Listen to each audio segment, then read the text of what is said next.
여러분, 안녕하세요. 북한이 또다시 세계를 향해 황당한 주장을 쏟아냈는데요. 자신들은 8,700톤급 핵추진 잠수함을 건조하면서 한국이 핵추진 잠수함을 개발하려 하자 한반도 불안정을 야기한다고 비난했습니다. 이게 바로 그 유명한 내로남불이죠. 오늘 영상에서는 북한의 이런 이중잣대가 왜 문제인지, 그리고 그 이면에 숨겨진 진실을 낱낱이 파헤쳐 보겠습니다. 끝까지 시청하시면 북한 군사전략의 실체를 완벽하게 이해하실 수 있을 겁니다. 먼저 사건의 발단부터 살펴보겠습니다. 북한은 최근 자국 매체를 통해 8,700톤급 핵추진 잠수함 건조 계획을 공개했습니다. 8,700톤이면 어느 정도 규모일까요? 이는 중형 핵추진 잠수함에 해당하는 크기입니다. 참고로 러시아의 야생급 핵잠수함이 약 8,600톤, 미국의 버지니아급이 약 7,800톤 수준입니다. 북한이 주장하는 규모가 사실이라면 세계 최강국들의 핵잠수함과 비슷한 수준의 무기를 개발하고 있다는 것이죠. 하지만 바로 여기서 문제가 시작됩니다. 북한은 이런 발표를 하면서 동시에 한국의 핵추진 잠수함 개발 계획을 맹렬히 비난했습니다. 북한 외무성 대변인은 남조선 당국의 핵잠수함 보유 야망은 한반도의 군사적 긴장을 격화시키고 지역 불안정을 초래하는 위험천만한 행위라고 주장했습니다. 여러분, 이게 말이 됩니까? 자신들은 핵잠수함을 만들면서 한국은 안 된다. 이것이 바로 전형적인 이중잣대, 내로남불의 전형입니다. 본격적인 분석에 앞서 핵추진 잠수함이 정확히 무엇인지 알아야 합니다. 많은 분들이 핵잠수함이라고 하면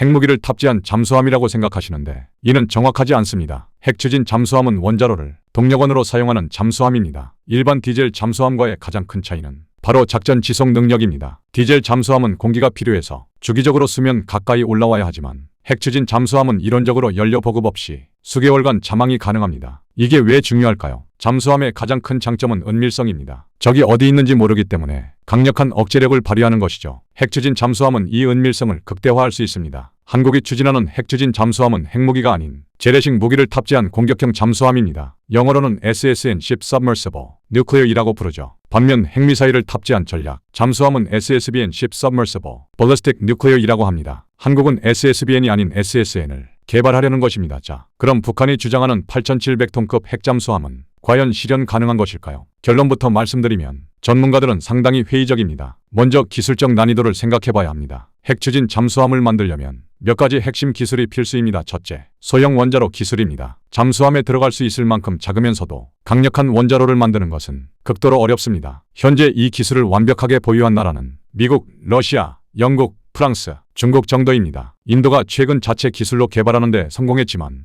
여전히 안정성 문제로 고전하고 있습니다. 둘째, 정숙성 기술입니다. 아무리 강력한 잠수함이라도 소음이 크면 쉽게 탐지됩니다. 핵추진 잠수함의 원자로와 터빈은 필연적으로 소음을 발생시키는데 이를 최소화하는 기술은 국가 최고 기밀에 속합니다. 셋째, 특수 강철과 용접 기술입니다. 깊은 바다의 수압을 견디면서도 자기장을 최소화하는 특수 강철을 만들고 이를 완벽하게 용접하는 기술, 역시 고난도입니다. 북한의 기술력을 냉정하게 평가해보면 어떨까요? 북한은 핵무기 개발에는 어느 정도 성공했지만 정밀 제어 기술과 소재 기술에서는 여전히 후진국 수준입니다. 북한이 2019년 공개했던 신형 잠수함도 실제로는 1950년대 소련 기술을 베이스로 한 노후화된 설계였습니다. 전문가들은 북한이 주장하는 8,700톤급 핵잠수함이 설령 건조된다 해도 실제 운용 능력은 상당히 제한적일 것으로 보고 있습니다. 소음이 너무 커서 쉽게 탐지될 가능성이 높고 원자로의 안정성도 의문입니다. 그렇다면 한국은 왜 핵추진 잠수함이 필요할까요? 이는 단순히 북한의 도발에 대응하는 차원을 넘어 한국의 전략적 이익을 지키기 위한 필수 전력입니다. 첫째, 북한 SLBM 위협에 대한 대응입니다. SLBM은 잠수함 발사 탄도미사일을 뜻하는데 북한은 이미 여러 차례 SLBM 시험 발사에 성공했습니다. SLBM의 가장 큰 위협은 발사 위치를 예측하기 어렵다는 것입니다. 이에 대응하려면 북한 잠수함을 24시간 추적하고 필요시 무력화할 수 있는 능력이 필요합니다. 디젤 잠수함으로는 한계가 있습니다. 작전 지속 시간이 짧아서 북한 잠수함을 지속적으로 감시하기 어렵기 때문이죠. 핵추진 잠수함이 있다면 북한 잠수함이 기지를 나서는 순간부터 계속 추적할 수 있습니다. 둘째, 중국 해군력 증강에 대한 대비입니다. 중국은 현재 세계 최대 규모의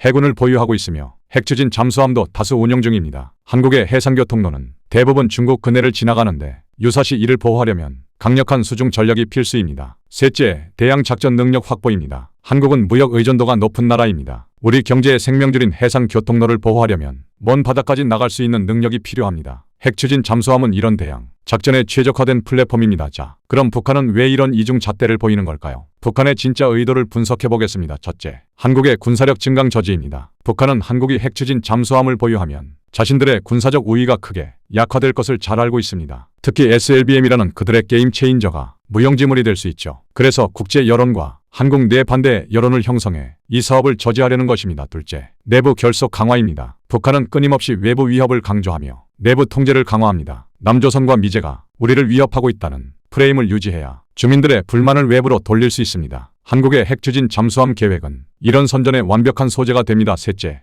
협상, 카드 확보입니다. 북한은 항상 군사적 긴장을 높였다가 협상 테이블에서 양보를 얻어내는 전술을 사용합니다. 자신들의 핵잠수함 개발을 기정사실화하고 한국의 핵추진 잠수함을 협상 대상으로 만들려는 전략으로 보입니다. 넷째, 국내 정치용입니다. 북한도 내부적으로 권력 정당성을 유지해야 합니다. 김정은은 끊임없이 강성대국을 만들고 있다는 이미지를 보여줘야 하는데 핵잠수함 같은 대형 무기 체계는 이런 선전에 효과적입니다. 법적으로는 어떨까요? 북한의 주장에 근거가 있는지 살펴보겠습니다. 핵확산금지 조약 NPT 관점에서 보면 핵추진 잠수함 자체는 금지 대상이 아닙니다. NPT는 핵무기의 확산을 막는 조약이지 평화적 목적의 원자력 이용까지 금지하지는 않습니다. 핵추진 잠수함의 원자로는 평화적 목적의 원자력 이용으로 분류될 수 있습니다. 실제로 호주는 최근 AUKUS 안보 동맹을 통해 미국과 영국으로부터 핵추진 잠수함 기술을 이전받기로 했습니다. 호주는 NPT 회원국이지만 이 거래는 국제법 위반이 아닙니다. 반면 북한은 이미 NPT를 탈퇴했고 핵무기를 개발했으며 여러 유엔 안보리 결의를 위반하고 있습니다. 북한의 핵무기 프로그램은 명백한 국제법 위반입니다. 더 중요한 것은 선제 위협의 문제입니다. 북한은 헌법에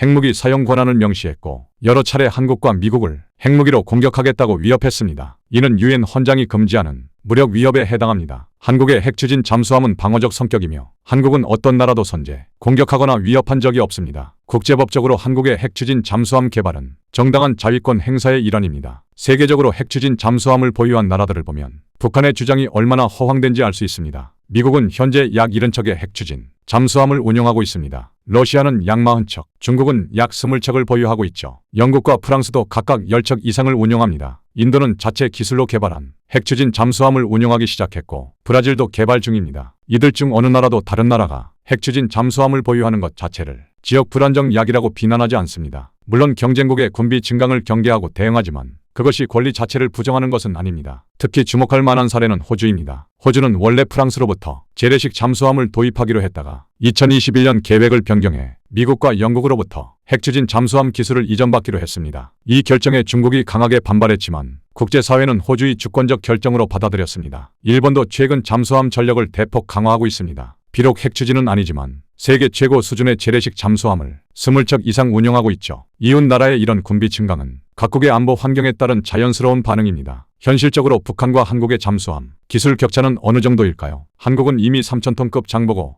III급 잠수함을 독자 기술로 건조하고 있습니다. 이 잠수함은 디젤, 전기 추진 방식이지만 세계 최고 수준의 성능을 자랑합니다. 특히 리튬이온 배터리를 적용한 최신형은 자망 지속 시간이 크게 늘어났습니다. 한국의 조선 기술은 세계 1위입니다. 대형 컨테이너선, LNG 운반선, 초대형 유조선 등 고난도 선박을 건조하는 기술력은 이미 입증되었습니다. 이런 기술력을 바탕으로 핵추진 잠수함 개발도 충분히 가능하다는 것이 전문가들의 평가입니다. 한국원자력연구원은 이미 소형 원자로 기술 연구를 진행하고 있습니다. 원자력 발전소 건설 경험도 풍부하고 원자력 안전 기술도 세계 최고 수준입니다. 이를 잠수함용으로 소형화하는 것이 과제이지만 기술적으로 불가능한 것은 아닙니다. 반면 북한은 기본적인 산업 기반이 취약합니다. 특수 강철을 자체 생산할 능력이 의문시되고 정밀 가공 기술도 부족합니다. 전력 사정이 워낙 나빠서 대형 조선소를 가동하는 것 자체가 어렵습니다. 북한이 주장하는 8,700톤급 핵잠수함이 설령 건조된다 해도 그것이 실전 배치되기까지는 수많은 난관이 있을 것입니다. 시험 운항 단계에서 원자로 사고가 날 위험도 상당합니다. 한반도와 동북아 안보에 이런 상황이 어떤 영향을 미칠까요? 북한의 핵잠수함 개발 주장은 역설적으로 한국의 핵추진 잠수함 개발의 정당성을 더해줍니다. 국제사회는 북한의 지속적인 군사적 도발을 보면서 한국이 자위수단을 강화하는 것을 이해하고 있습니다. 미국도 한국의 핵추진 잠수함 개발을 사실상 지지하고 있습니다. 한미 원자력 협정 개정을 통해 한국의 농축 우라늄 사용 범위를 확대하는 방안이 논의되고 있죠. 이는 핵추진 잠수함 개발의 핵심 전제 조건입니다. 중국은 한국의 핵추진 잠수함 개발을 경계하고 있지만 공개적으로 강하게 반대하지는 않고 있습니다. 중국도 자국이 수십 척의 핵잠수함을 보유하면서 한국의 개발을 막기는 어렵다는 것을 알고 있습니다. 일본은 오히려 한국의 핵추진 잠수함 개발을 긍정적으로 보는 측면이 있습니다. 한국과 일본이 모두 북한과 중국의 해군력 증강에 대응한다는 공통 이해가 있기 때문입니다. 장기적으로 보면 한국의 핵추진 잠수함 보유는 지역 세력 균형에 기여할 것입니다. 북한의 일방적 도발을 억제하고 중국의 해양 팽창에도 일정한 견제 역할을 할 수 있습니다. 앞으로 이 상황은 어떻게 전개될까요? 한국의 핵추진 잠수함 개발은 이미 정해진 수순입니다. 정부는 2030년대 중반 실전 배치를 목표로 하고 있으며 기술 개발과 예산 확보가 진행 중입니다. 북한의 반발이나 비난이 이 계획을 바꿀 가능성은 거의 없습니다. 북한은 계속해서 핵잠수함 개발을 주장하겠지만 실제 성과는 제한적일 것입니다. 설령 형태만 갖춘 잠수함을 만든다 해도 실용적인 전력으로 운용하기는 어려울 것입니다. 이는 북한이 그동안 과장해온